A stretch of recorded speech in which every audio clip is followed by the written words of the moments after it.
नमस्कार, KTV news में आपका स्वागत है। मैं हूं स्तुति और आइए एक नजर डालते हैं शहर की प्रमुख सुर्खियों पर।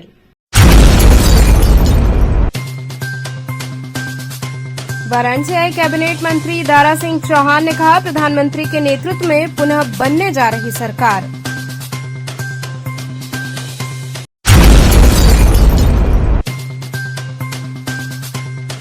कोविशील्ड वैक्सीन को लेकर प्रदेश कांग्रेस अध्यक्ष अजय राय ने जताई चिंता।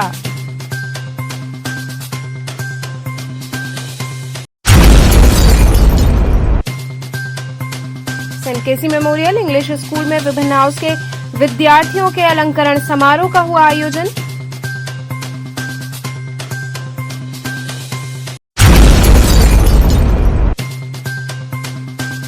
और संकटमोचन संगीत समारोह की तीसरी निशा में कलाकारों ने अपनी प्रस्तुतियों से सभी को किया भाव विभोर।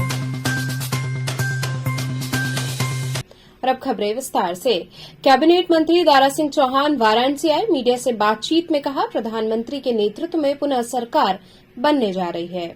वाराणसी पहुंचे उत्तर प्रदेश के कैबिनेट मंत्री दारा सिंह चौहान ने मीडिया से बातचीत के दौरान बताया कि इस बार केंद्र में प्रधानमंत्री नरेंद्र मोदी के नेतृत्व में पुनः एक बार सरकार बनने जा रही है। इंडिया गठबंधन पूरी तरीके से पराजित होगा क्योंकि जनता मोदी जी के विजन को लेकर इस बार मतदान कर रही है। 2 चरण में मतदान प्रतिशत कम होने के सवाल पर कैबिनेट मंत्री ने कहा कि धूप की वजह से मतदान कम हुआ है और वहीं इंडिया गठबंधन की उदासीनता भी वजह हो सकती है। हालांकि हमारे कार्यकर्ताओं में काफी उत्साह है और जनता ने हमें वोट दिया है। उत्तर प्रदेश में सभी 80 सीट जीतने का दावा कैबिनेट मंत्री ने किया है। वहीं घोसी में चुनाव प्रचार के दौरान ओम प्रकाश राजभर ने जिस तरह से धमकी भरा बयान दिया था और वो वीडियो तेजी से सोशल मीडिया पर वायरल हो रहा था, उसके जवाब में कैबिनेट मंत्री बचते हुए नजर आए। क्या लग रहा है सर? ये डेमोक्रेसी है। इस मुल्क में सारे लोगों को चुनाव लड़ने का अधिकार है। मोदी जी किसी के साथ कोई वो नहीं कर सकते कि आप चुनाव मत लड़िए। ये कदना भी व्यक्ति भी जिसको वोटर लिस्ट में जो मतदाता सूची में नाम उसका है उसे भी लड़ने का अधिकार है। तो हम ये नहीं कर सकते। अगर यहाँ की काशी की जनता अगर चाहिए तो यही चाहिए कि जिस तरीके से मोदी जी ने काशी के दुनिया में पहचान बढ़ाने का काम किया है, जिस तरीके से इस देश पे विकास के लिए हर काशीवासी कह रहा है कि मोदी जी के आने के बाद ये काशी जो अंतर्राष्ट्रीय पटल पे तो छाया हुआ है, आज दुनिया के सबसे बड़े सबसे पर्यटक यहीं पे अपने काशी में आते हैं। इसलिए मैं कह सकता ये तो यहाँ के लोगों का सौभाग्य होता कि मोदी जी को निर्भुल जिता करके फिर दिल्ली भेज देते। अजय राय ने भी ये मंशा जाहिर की है कि हमारा पर्चा खारिज हो सकता है। मैं उसके बारे में कुछ नहीं कह सकता। अगर वो हो सकता है, अगर उनके पर्चा भरने में कोई गलती होगी तो कोई भी होगा तो का पर्चा इनवैलिड हो सकता है। होगी, मुझे नहीं लगता है कि भाई क्या होगा नहीं होगा। नहीं, ये तो अजय राय। अब अजय राज को चाहिए कि अच्छे वकील के साथ जो है कि पर्चा भरवाओं की खारिज न हो। आपकी तरफ से क्या अपील रहेगी? मैं तो चाहता हूं कि काशी की जनता से कि इस बार जिस तरीके से 400 के पार का हमने नारा दिया है और जिस तरीके से विश्व गुरु बनाने की दिशा में मोदी जी आगे बढ़ रहे हैं, और आप लोगों ने देखा इसके पहले भी प्रधानमंत्री लोग बनते रहे हैं, लेकिन अंतर्राष्ट्रीय मंचों पे जाने के बाद वो डोली के पिछले कहार हो जाते थे। लेकिन जब से मोदी जी देश के प्रधानमंत्री बने हैं, अंतर्राष्ट्रीय सामरिक क्षेत्र में भी जो सबसे शक्तिशाली मुल्क है वहाँ जाने पर भी मोदी जी पिछले नहीं, डोली के अगले कहार बन के आगे बढ़ते हैं। पूरी दुनिया उनके साथ चलने को तैयार हो जाती है।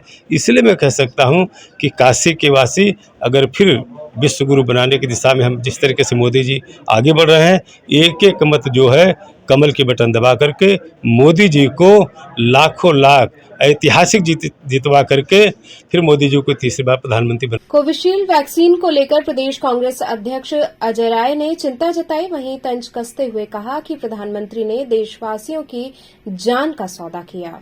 देखिए, मेरा सीधा ये कहना है कि देश के प्रधानमंत्री जी ने इस देश के हमारे साथियों के साथ, हमारे देश के जो हमारे नागरिक हैं, इनके साथ उन्होंने जान का खिलवाड़ किया। और उन्होंने जो कोविशील्ड की जो वैक्सीन लगी है वो पूरी तरीके से कल लंदन हाई कोर्ट में जो कंपनी ने दाखिल किया है उसने ये सीधे कहा है कि उस वैक्सीन से हार्ट अटैक हो सकता है, ब्रेन हेमरेज हो सकता है, और भी कई बीमारियां, हिप रिप्लेसमेंट से कई बीमारियां हो सकती हैं। और इसमें मेरे देश के लोग, हमारे परिवार के लोग जो आज हजारों लाखों की संख्या में, जहाँ तक मेरी जानकारी है कि बहुत बड़ी संख्या, करोड़ों की संख्या हो सकती है, जो हार्ट अटैक, ब्रेन हेमरेज और तमाम ऐसे रोगों से, तमाम ऐसे अटैक से बेचारे आज वो काल कवलित होकर चले गए। उनका मंगलसूत्र, उनकी बीवी का और उनका सिंदूर मिट गया। क्या कहेंगे आप, अब क्या करना चाहिए इस गलती के एवज में? अब गलती के एवज में जिसकी जान चली गई उसको वापस नहीं ला सकते आप। आपने जिस देश के वासियों के साथ जिस तरीके से आपने आज जान का खिलवाड़ किया और जानबूझकर किया, इसमें तत्काल प्रधानमंत्री जी को इस्तीफा देना चाहिए और देश के लोगों से माफ़ी मांगे। देश के लोगों से माफ़ करेंगे नहीं, इनको राजनीतिक जीवन से संन्यास लेना चाहिए। इसमें इलेक्टोरल बॉन्ड बिल्कुल इन्होंने उस सीरम कंपनी से जो आधार पूना वाला जिसने बनाया कोविशील्ड हिंदुस्तान में, उससे 52 करोड़ रुपया भारतीय जनता पार्टी ने, मोदी जी ने 52 करोड़ रुपया चंदा लिया है। और चंदा दो धंधा लो, इन्होंने उसको धंधा दिया और सबको।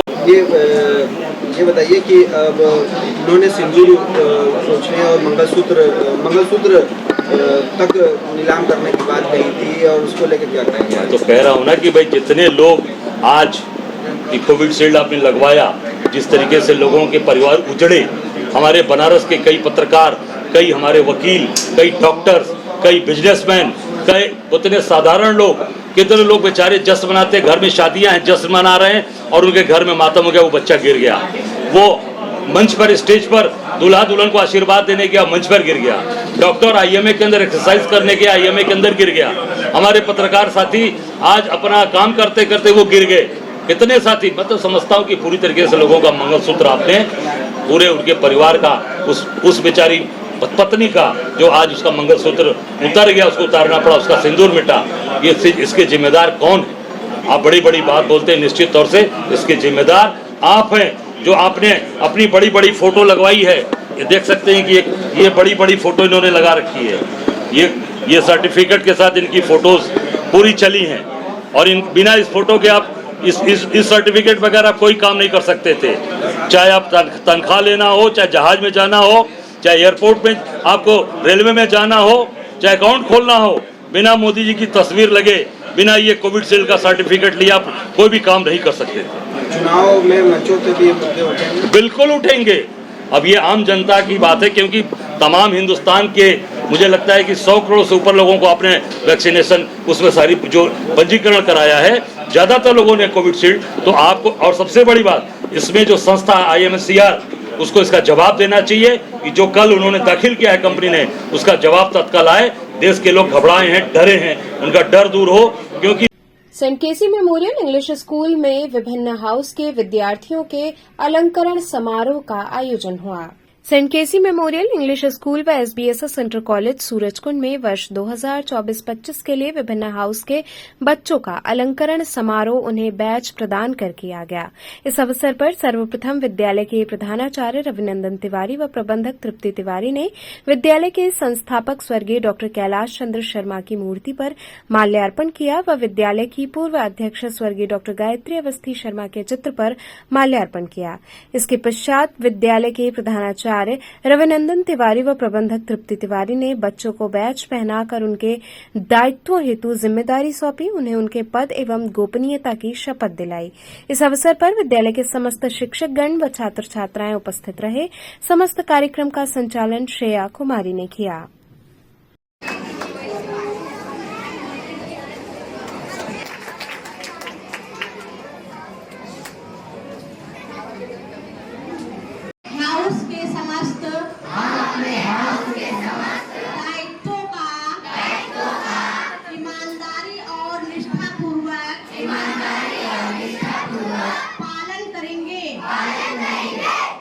आज हाउस के इस अलंकरण समारोह में आप सभी का स्वागत है। इसमें जो आपको पद दिया गया है, पद का मतलब होता है जिम्मेदारी।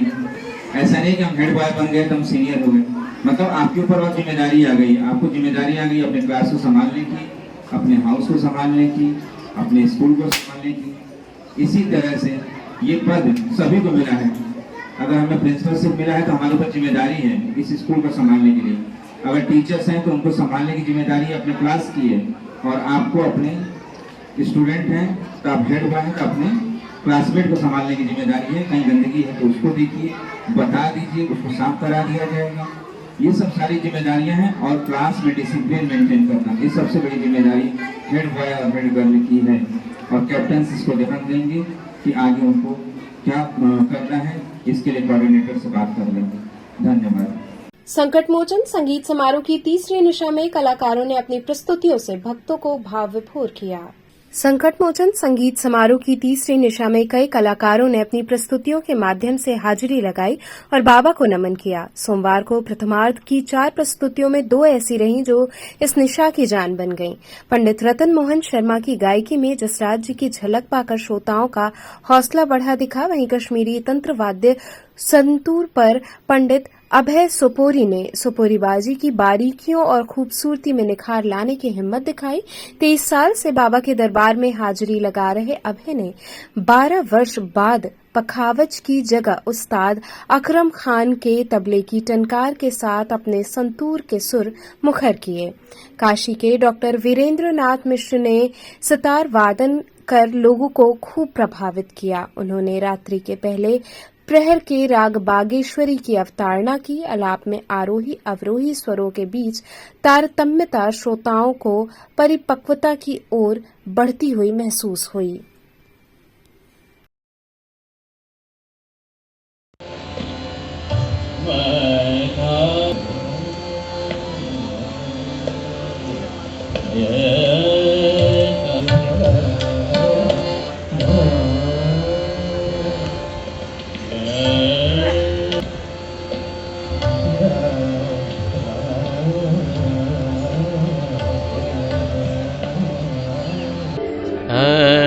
हनुमान लला मेरे प्यारे लला, प्यारे प्यारे लला, सुकुमार लला, अंजनी पुत्र दी लंका जला। हनुमान लला राम को राम बनाया तुमने, परमत हाथ उठाया तुमने, लक्ष्मण को जिलाया तुमने, संकट मोचन नाम तुम्हारो काटो काटो काटो मेरी अला बला। हनुमान लला। और मेरा घराना जो मेवाती घराना है, हमारे गुरुजी पंडित जसराज जी यहाँ पर सालों आते रहे और उसी प्रकार से हम लोग आते जा रहे हैं। आप कब से आ रहे हैं? मैं 81 से आ रहा हूँ।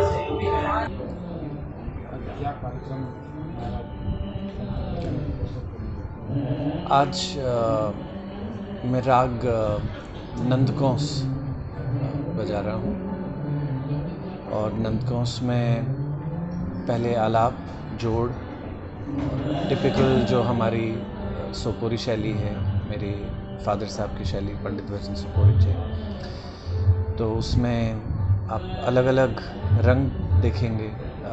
मींड का काम, ग्लाइड्स का हमारा काम है, गमक का, फिर तंत्र के अंग के हिसाब से कई सारी चीज़ें, कृंतन, जमजमा और ये सारी चीज़ें।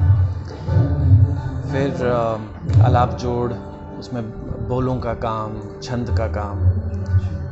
फिर आज तबले पे उस्ताद अकरम खान जी हैं, और फिर उनके साथ कुछ गतें बंदिशें स्टेज पे देखेंगे क्या क्या। लेकिन मुझे लगता है हम जब ताल, एक ताल, 3 ताल में, अलग अलग लय में, कुछ विलंबित में, मध्य लय में, द्रुत में, अति द्रुत लय में, जो एक बहुत ख़ास वो है कि आप नॉर्मली द्रुत लय कंपोजिशन सुनते हैं, हमारे शैली में द्रुत लय के बाद अति द्रुत लय भी आता है। और झाला की अलग अलग जो वैरायटीज़ हैं, कि दारा रारा तो झाला है, लेकिन उसमें कितनी वेरिएशंस हो सकती हैं। तो इस तरीके से, और जो बंदिश वगैरह लूँगा, थोड़ा सा गा भी लूँगा।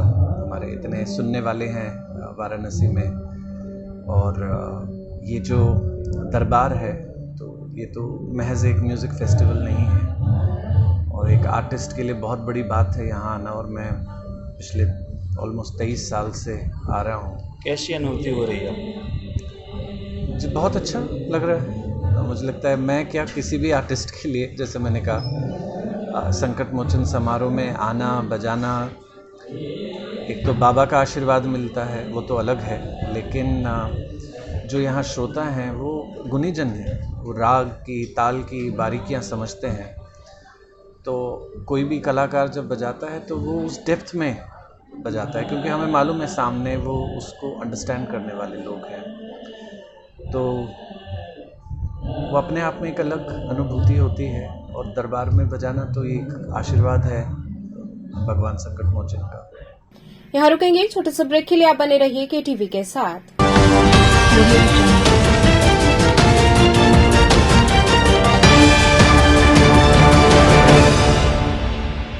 खबरों से जुड़े रहने के लिए हमारे चैनल KTV वाराणसी को सब्सक्राइब करें और लेटेस्ट अपडेट्स के लिए बेल आइकन को प्रेस करें।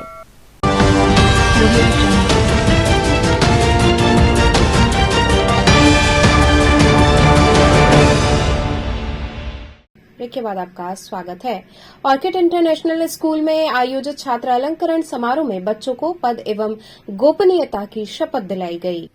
अलंकरण या पदारोहण एक ऐसी प्रथा है जिसमें छात्रों को उनकी प्रतिभा अनुसार पद दिए जाते हैं। इसी प्रकार ऑर्किड इंटरनेशनल स्कूल में भी अलंकरण समारोह का आयोजन किया गया। विशिष्ट अतिथि के रूप में सुरेश अवस्थी, शरद पांडे, बिरदोपुर पार्षद सीमा वर्मा व अन्य विशिष्ट जन ने आकर छात्र एवं छात्राओं को प्रोत्साहित किया। इस कार्यक्रम की शुरुआत गणपति महाराज के आगे पावन दीप प्रज्वलन करके किया गया, जिसके पूर्व एक स्वागत नृत्य की प्रस्तुति की गई जिसका शीर्षक था नमामि गंगे। तत्पश्चात विद्यालय के प्रधानों का पदारोहण किया गया, जिसमें हेड बॉय, हेड गर्ल्स सहित अन्य पदों पर बच्चों को अलंकृत किया गया। वहीं नन्हे मुन्ने बच्चों को भी प्रतिष्ठा पत्र प्रदान किया गया। कार्यक्रम का संचालन अंबिका उपाध्याय ने किया। डॉक्टर NK शाही ने स्कूल के छात्र एवं सभी पदधारकों को उनकी जिम्मेदारी का आह्वान कराया। प्रिंसिपल सीमा गिरी ने सभी पदधारकों को उनकी आगामी भविष्य की गतिविधियों के लिए शुभकामनाएं दी और कहा कि अगर हम सफल होना चाहते हैं तो हमें जिम्मेदार बनना होगा। जब जिम्मेदारियां लेंगे तभी आगे बढ़ेंगे। सुरेश अवस्थी ने छात्र एवं छात्राओं को भविष्य में आने वाली चुनौतियों का सामना करने के लिए प्रेरित किया और देश के लिए एक जिम्मेदार नागरिक होने की शपथ दिलाई। कार्यक्रम का समापन मुख्य अतिथि को धन्यवाद ज्ञापन एवं अतिथियों के साथ चित्र एवं राष्ट्रीय गान के साथ किया गया। मैं आपसे आग्रह करते हैं कि वो जानकारी करें। मुझे याद आ रहा है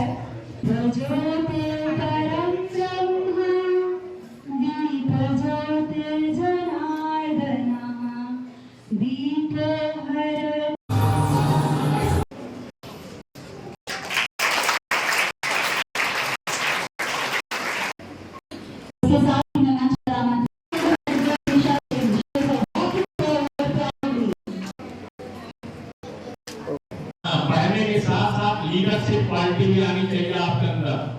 आप लीडरशिप क्वालिटी डेवलप करेंगे, आपको काम करने के लिए आपको मॉनिटर बनाया जाता है, हाउस कैप्टन बनाया जाता है, स्कूल कैप्टन बनाया जाता है।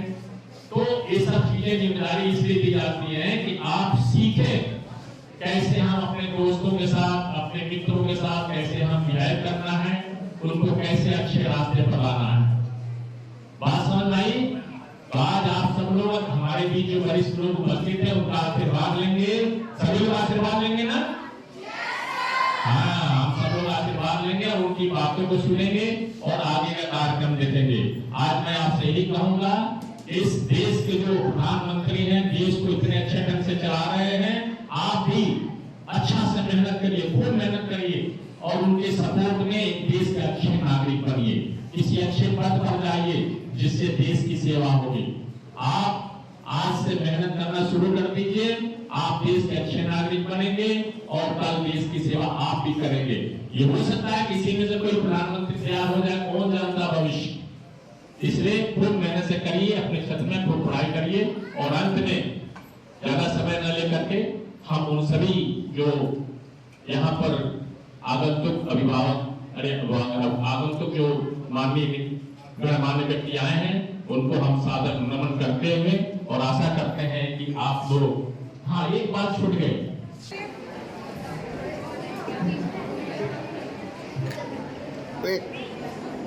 और आज हमारे स्कूल में इन्वेस्टिचर सेरेमनी अलंकरण समारोह का आयोजन हुआ था, जिसमें कि हमारे शिक्षिकाओं और बच्चों द्वारा चयनित हेड्स, स्कूल हेड्स जो हैं और हाउस कैप्टन्स को हम लोगों ने सम्मान दिया। उनको बैजेस और सैशेज पिन किए गए और उनको उनकी जिम्मेदारी, उनकी रिस्पॉन्सिबिलिटीज़ दी गई, जो कि वो इस सत्र में 2024-25 के सत्र में अपनी जिम्मेदारी, अपनी रिस्पॉन्सिबिलिटीज़ का निर्वहन करें। अखिल भारतीय अंतर विश्वविद्यालय प्रतियोगिता में महात्मा गांधी काशी विद्यापीठ के खिलाड़ियों ने 27 मेडल जीते। अखिल भारतीय अंतर विश्वविद्यालय प्रतियोगिता का आयोजन जेजीपी विश्वविद्यालय राजस्थान में किया गया। 25 से 28 अप्रैल तक आयोजित 4 दिवसीय प्रतियोगिता में महात्मा गांधी काशी विद्यापीठ के खिलाड़ियों ने 27 मेडल जीते। वाराणसी रेलवे स्टेशन पहुंचने पर खिलाड़ियों का जोरदार स्वागत किया गया। Team manager doctor Dinesh Kumar Singh ने बताया कि प्रतियोगिता में महात्मा गांधी काशी विद्यापीठ के 15 खिलाड़ियों ने प्रतिभाग किया। इसमें 9 पुरुष व 6 महिला खिलाड़ी शामिल हुई। खिलाड़ियों ने अपनी मेहनत की बदौलत 27 मेडल जीते। किस तरह का टूर्नामेंट था? टूर्नामेंट ये जो था ये ऑल इंडिया स्तर का था। अखिल भारतीय अंतर विश्वविद्यालय क्वांट-पीडो प्रतियोगिता, जो कि JJT यूनिवर्सिटी झुंझुनू में आयोजित था। इसमें हमारे यहाँ महात्मा गांधी काशी विद्यापीठ के 15 खिलाड़ियों ने प्रतिभाग किया, जिसमें 9 बच्चे थे और 6 बच्चियाँ थी। और हमारे सारे बच्चों ने अच्छी मेहनत किया है और अच्छा मेडल दिया है, जिसमें कि 4 गोल्ड, 14 सिल्वर, 9 ब्रॉन्ज मेडल मिला। हम ओवरऑल टीम चैंपियनशिप में हम लोगों ने रनर अप लिया है और JJT यूनिवर्सिटी स्वयं में जो ऑर्गेनाइजर थी वो जो है चैंपियन हुई है। कितनी बड़ी उपलब्धि है ये हमारे समझ से पहली बार हमारे यूनिवर्सिटी के लिए बहुत बड़ी उपलब्धि है कि इंडिविजुअल टूर्नामेंट में इतने सारे मेडल एक साथ, वो भी ऑल इंडिया स्तर पर, अखिल भारतीय स्तर पर। ये यूपी के लिए भी बहुत अचीवमेंट है। पूरे उत्तर प्रदेश में जितनी यूनिवर्सिटी है, पहली बार ऐसा हुआ कि हम लोग जो है पूरे उत्तर प्रदेश को पछाड़ते हुए और ऑल इंडिया में स्तर पर जो है, ये पूर्वांचल के लिए गौरव की बात है कि हम लोग, हमारी यूनिवर्सिटी ने ये उपलब्धि हासिल की है कि ओवरऑल में जो है हम रनर अप रहे और कार्यक्रम बहुत अच्छा रहा। हाँ, और सबके लिए बधाई। कुलपति हमारे जो है त्यागी सर जी, जिनका सहयोग रहा कि ये टीम गई, और हमारे इसके प्रभारी जो हैं डॉक्टर अमरेंद्र सिंह जी, उनका बहुत अथक प्रयास था कि टीम किसी तरह से हमारी जाए और बच्चे खेल के आएँ, और उसका परिणाम ये है जो आप लोगों के सामने है। जय हिंद। और ये ऑल इंडिया क्वांट-पीडो चैंपियनशिप के लिए गया था, जो 25 से लेकर के 28 तक 28 तक चला। झुंझुनू राजस्थान JJT यूनिवर्सिटी महात्मा गांधी काशी विद्या की टीम जो है कि प्रतिभाग करने गई थी ऑल इंडिया यूनिवर्सिटी के लिए, जिसमें टोटल जो गोल्ड मेडल है वो 4 है और सिल्वर जो है 14 है और 9 जो है कि ब्रॉन्ज मेडल है, और जिसमें से विद्यापीठ की टीम जो है कि पूरा ऑल ओवर रनर अप रही है। मैं इन बच्चों को बहुत बहुत बधाई देती हूँ, खासतौर से मैं अपने अमरेंद्र सर को, जिन्होंने मुझे बहुत सपोर्ट किया MGKVP से, और मेरे टीम मैनेजर जो है कि डॉक्टर दिनेश सिंह बनकर गए थे, मैं उनको भी बहुत बहुत धन्यवाद देती हूँ। बाकी मैं पूरे टीम को धन्यवाद देती हूँ, और बाकी मैं कुलपति का नाम तो मैं नहीं जानती, बाकी मैं MGKVP के कुलपति को भी बहुत बहुत धन्यवाद देती हूँ जो ये मौका हमको दिए, और मैं सबका धन्यवाद देती हूँ। भारत माता की जय। जिले के उप निदेशक कृषि ने गौ सृजन तकनीकी का अवलोकन कर इसकी प्रशंसा की। कृषक उत्पादक संगठन एवं औद्योगिक विपणन सहकारी समिति टिकरी वाराणसी के कार्यालय पर विगत कई महीनों से गौपालन के क्षेत्र में नई तकनीकी के विकास हेतु संगठन की तकनीकी टीम निरंतर कार्यरत थी, जिसमें IIT दिल्ली से PhD doctor Varun Chitransh, engineer Amit Singh, कृषि विशेषज्ञ तुषार कांत एवं निजी कंपनियों के सामूहिक प्रयासों द्वारा IoT आधारित पशु स्वास्थ्य एवं गर्मी मॉनिटरिंग सहित अन्य समाधान हेतु एक मॉड्यूल का निर्माण किया गया। इस प्रणाली के विभिन्न लाभ हैं। वहीं आज इस प्रणाली का सफल अवलोकन वाराणसी जिले के उप कृषि निदेशक AK सिंह द्वारा किया गया। निदेशक ने संगठन के इस प्रयास की सराहना की एवं बधाई दी।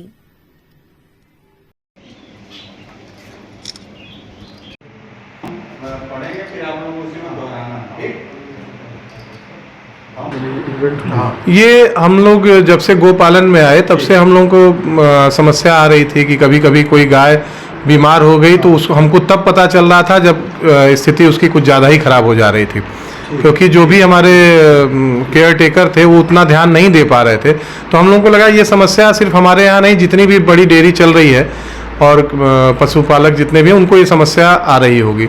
इसके लिए हम लोगों ने इस पर प्रयास किया, कुछ रिसर्च किए, कुछ लोगों से बात की और हमारे टीम में डॉक्टर वरुण जुड़े जो कि हमारे एमटेक में हमारे साथ IIT BHU में थे, फिर उन्होंने IIT दिल्ली से PhD किया। तो हम लोगों ने मिल के इस पर डिसीजन लिया और 3 महीने से लगातार इस पर कार्य हो रहा था। डेटा निकाला जा रहा था, एनालिसिस की जा रही थी, कैसे चीज़ों को क्लब किया जाए, कंबाइन किया जाए, किस तरह से गाय का हम जो है बॉडी का टेम्परेचर और पैरामीटर्स लेंगे। तो ये सब करते करते फिर हम लोगों ने एक मॉड्यूल तैयार किया और कुछ 1-2 कंपनीज थी जिनके साथ बात करके उसको फैब्रिकेट कराया, क्योंकि फैब्रिकेशन एक टफ पार्ट होता है। तो फैब्रिकेट करा के और उसके बाद 5 दिन पहले हम लोगों ने इसको लगाया अपने 5 गायों पे, और लगाने के बाद जब इसके पैरामीटर्स हम लोगों को दिखने लगे तो हमने अपने DD सर को आग्रह किया कि आके इस चीज़ को देखें और जो भी है उसका पूरा एनालिसिस करें। और आज एक सफल परीक्षण हुआ है और हम लोगों को लगता है कि इसमें आगे हम और भी इनपुट्स दे के इसको बहुत ज़्यादा यूज़र फ्रेंडली, अभी तो मोबाइल पे सारी चीज़ें हम देख सकते हैं कि हमारी गाय कितनी देर से बैठी है, कितनी देर खड़ी है, कितना देर खाई है, कितना देर जुगाली की है, तो और उसका बॉडी का टेम्परेचर कितना, ये सारे पैरामीटर्स। अब इसमें क्या है कि हम लोग कुछ पशु चिकित्सकों की मदद लेंगे, क्योंकि हमको बहुत आइडिया नहीं है कि क्या क्या चीज़ें, क्या क्या पैरामीटर्स हमको मेज़र करना है, तो हम उनकी मदद लेंगे और उसके बाद हम इसमें और अच्छे इनपुट्स डालेंगे। ये डिवाइस तैयार करने में कितना दिन लगा है? 3 महीने से ऊपर हो गए इसको तैयार करने में। ठीक है, अभी एक मॉड्यूल बन चुका है और अब इसमें और जितना इनपुट हम डालते जाएंगे हमारा ये और अच्छा होता है। डिवाइस में क्या जैसे जुगाली करना, स्टैंडिंग एवरेशन, सिटिंग एवरेशन सब कुछ बतलाएगा? सारी चीज़ें सेंस कर रही है। अभी क्या क्या उसमें काम बाकी है? अब जितना भी, अब जैसे हम लोग पशु चिकित्सक नहीं है, हम लोग को पशु को बहुत जानकारी नहीं है, तो अब हम पशु चिकित्सक से लेंगे कि आपको क्या क्या पैरामीटर से आप क्या क्या चीज़ें पता कर सकते हैं, तो वो चीज़ें हम लोग इसमें फिर डाल देंगे। क्योंकि अब ये हो गया कि इनपुट उसमें से आ रहा है, पहले तो ये था ना कि कैसे मेज़र करेंगे, तो अब हम बॉडी का मेजरमेंट और ये सब ले रहे हैं। तो अब हमको ये पता है कि हम जो भी इनपुट डालेंगे कि भाई इस तरह का पैरामीटर होगा तो इसका मतलब ये शो करना है, ठीक है ना, जैसा इनपुट देंगे वैसा आउटपुट आएगा। तो इसके लिए हम पशु चिकित्सकों की मदद से ही कुछ कर पाएंगे, तो इसको हम उनके साथ मिल के कोलैबोरेट करके आगे बढ़ाएंगे। देखिए, जहाँ पे आज हम लोग टिकरी में खड़े हैं, निश्चित रूप से हमारा FPO है, जो माननीय प्रधानमंत्री जी का FPO को जो परिकल्पना थी, संकल्पना थी, उसमें देश में नंबर 1 का FPO है, पहला FPO था। और निश्चित रूप से जब आपने नंबर 1 का FPO बनाया है तो हर काम भी यहाँ नंबर 1 के ही हो रहे हैं और हर काम की शुरुआत भी यहीं से हो रही। मैं समझता हूँ कि जैसे आपने देखा होगा कि यहाँ पे अभी कुछ दिन पहले हम लोग ड्रोन के पहले कोल्ड स्टोरेज का, हमारी जो पराली प्रबंधन है या जो गाय का गोबर है, वो सब चीज़ों को हम कैसे, जो किसान भाई उसको सोचते हैं कि बेकार है, किसी काम का नहीं है, उन चीज़ों का यहाँ इतना बढ़िया सदुपयोग किया जा रहा है। और निश्चित रूप से दिन पर दिन मैं समझता हूँ कि इसमें बहुत तेज़ी से वृद्धि हो रही है। और जैसा कि नंबर 1 का FPO था, पूरे देश में नंबर 1 पे बना, उसी प्रकार से मैं समझता हूँ कि पूरे देश में नंबर 1 पे काम भी इसमें हो रहा है। अभी जो आज आप डिवाइस देख रहे हैं, उस डिवाइस में हमें तो सुन के बड़ा आश्चर्य हुआ कि भाई जानवरों के प्रति इस प्रकार की कोई किसी की डिवाइस की बात नहीं मैंने सुनी थी। हाँ, निश्चित रूप से कि हर एनिमल को जो लगा के आपने अभी शुरुआत की है उसमें डिवाइस में, कि नंबर 1 चीज़ उसका टेम्परेचर ले रहे हैं कि उसके टेम्परेचर कैसा है, दूसरा जुगाली कर रही कि नहीं, या वो कितनी देर से बैठी है या खड़ी पोजीशन में है। और बाकी जब ये जैसा कि आपने इसमें सॉफ्टवेयर में डेवलप करके जो देख रहे हैं, भविष्य में इसमें बहुत कुछ चीज़ें की जा सकती हैं। तो अभी तो इसकी शुरुआत है, बहुत अच्छा काम भी कर रहा है, पिछले 5-6 दिन से मैं देख रहा हूँ। और हमें जब इसकी शुरुआत हुई थी, जिस दिन इनको लगा था उसी दिन मुझे जानकारी हुई थी, उस दिन मुझे यहाँ आने का सौभाग्य भी हुआ था। तो निश्चित रूप से इसमें हम सब चीज़ें करके आगे आने वाले समय में एनिमल्स के लिए या पशुपालकों के लिए बहुत बड़ी उपलब्धि होगी कि एक डिवाइस से उसको सब कुछ प्राप्त हो जाएगा। इस डिवाइस का क्या नाम रखा गया है? इसका नाम अभी तक रखे हैं गौ सृजन डिवाइस इसका नाम रखे हैं। निश्चित रूप से गौ के लिए है तो उसी के हिसाब से उसका डिवाइस का भी नाम रखा गया है। विशेषरगंज भैरवनाथ व्यापार मंडल के कार्यालय पर आपात बैठक संपन्न हुई। विशेषरगंज भैरवनाथ व्यापार मंडल के कार्यालय पर एक आपात बैठक प्रतीक गुप्ता की अध्यक्षता में संपन्न हुई। बैठक में उपस्थित व्यापारियों ने उत्पीड़न के नए तरीकों के बारे में बताया। साथ में दुख व्यक्त किया कि एक तो व्यापार नहीं चल रहा है, ऊपर से आचार संहिता की आड़ में शासन को बदनाम करने के उद्देश्य से हम व्यापारियों के साथ उत्पीड़न किया जा रहा है। महामंत्री ओम कृष्ण दास अग्रवाल ने संचालन करते हुए कहा कि व्यापारियों के सामने आचार संहिता के नाम पर हो रहे उत्पीड़न का विरोध करने के अलावा कोई विकल्प नहीं है। अध्यक्षता करते हुए प्रतीक गुप्ता ने कहा कि व्यापारियों का उत्पीड़न हरगिज बर्दाश्त नहीं किया जाएगा और अधिकारी वर्ग को आगाह किया कि किसी भी कार्रवाई के पूर्व इंगित स्थल की जांच करने हेतु अधिकारी सूचना दे व सहयोग भी लें, जिससे असुविधा से बचा जा सके। इसके इतर अगर प्रशासन कार्रवाई करता है तो ये निंदनीय है और इसका विरोध किया जाएगा। विशेषरगंज मंडी में विगत कुछ दिनों से नगर निगम के अधिकारी के रूप में 25 से 30 की संख्या में मिलिट्री की वर्दी पहन के लोग आ रहे हैं और जबरन दुकानों में घुस के तलाशी ले रहे हैं। इससे व्यापारियों में काफ़ी रोष है। जबरदस्ती दुकानों के अंदर घुस जाना, हम लोग अपने प्रतिष्ठानों को मंदिर की तरह मानते हैं, जूता चप्पल पहन कर नहीं घुसा जाता है और किसी ऐसे अनंत आदमी जिसको हम जानते भी ना हो घुस के हमारे दुकानों में जबरदस्ती तलाशी ले और घुस के सामान को इधर उधर करे, हमारी प्राइवेसी भंग होती है। हमारा गैस है, दुकान में बहुत सी चीज़ें हैं, तो उससे व्यापारियों में काफ़ी रोष था। व्यापारियों ने अपनी सारी बातों को खुल के रखा। इसका हम लोग घोर निंदा करते हैं। ये सरकार को बदनाम करने की साजिश अधिकारियों द्वारा रची जा रही है। अगर इसमें नगर आयुक्त लिप्त है तो वो भी खुल के बोले कि हाँ, ये हमारे आदेश पे हो रहा है। तो आज क्या योजना बना? कल हम लोग नगर निगम जाएंगे और भारी संख्या में व्यापारियों के साथ हम लोग नगर आयुक्त से बात करेंगे और जवाब मांगा जाएगा कि आखिर ऐसा क्यों हो रहा है पूरे शहर में। 2 साल पहले एक घटना घटी थी, एक व्यापारी पाहिया मंडी में अपनी जान तक दे चुका है। इसमें उसका हार्ट फेल हो गया था। इसी तरह की घटना देखते हुए पुनरावृत्ति न हो, इसलिए हम लोग कल नगर निगम जाएंगे और वहाँ अधिकारियों से नगर आयुक्त से जवाब मांगा जाएगा कि आखिर ऐसा क्यों हो रहा है। तो बड़ा आंदोलन होगा। हम लोग तो आंदोलन के कभी पीछे भागते नहीं है। अगर इस तरह विवश किया जाएगा हम लोगों को तो फिर हम लोग की मजबूरी है कि हम लोग को बड़ा सड़क उतर के आंदोलन करना पड़ेगा। तो चलते चलते पुनः एक नजर डालते हैं शहर की प्रमुख सुर्खियों पर। वाराणसी आए कैबिनेट मंत्री दारा सिंह चौहान ने कहा, प्रधानमंत्री के नेतृत्व में पुनः बनने जा रही सरकार।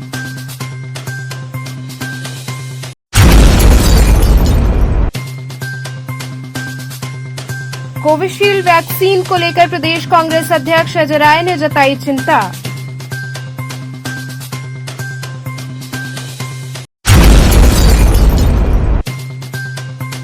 सेंट केसी मेमोरियल इंग्लिश स्कूल में विभिन्न हाउस के विद्यार्थियों के अलंकरण समारोह का हुआ आयोजन।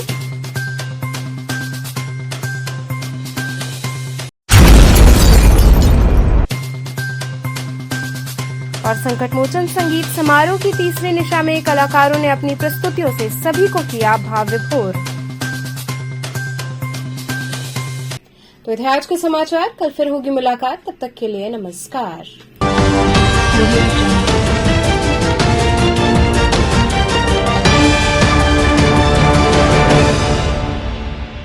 खबरों से जुड़े रहने के लिए हमारे चैनल KTV वाराणसी को सब्सक्राइब करें और लेटेस्ट अपडेट्स के लिए बेल आइकन को प्रेस करें।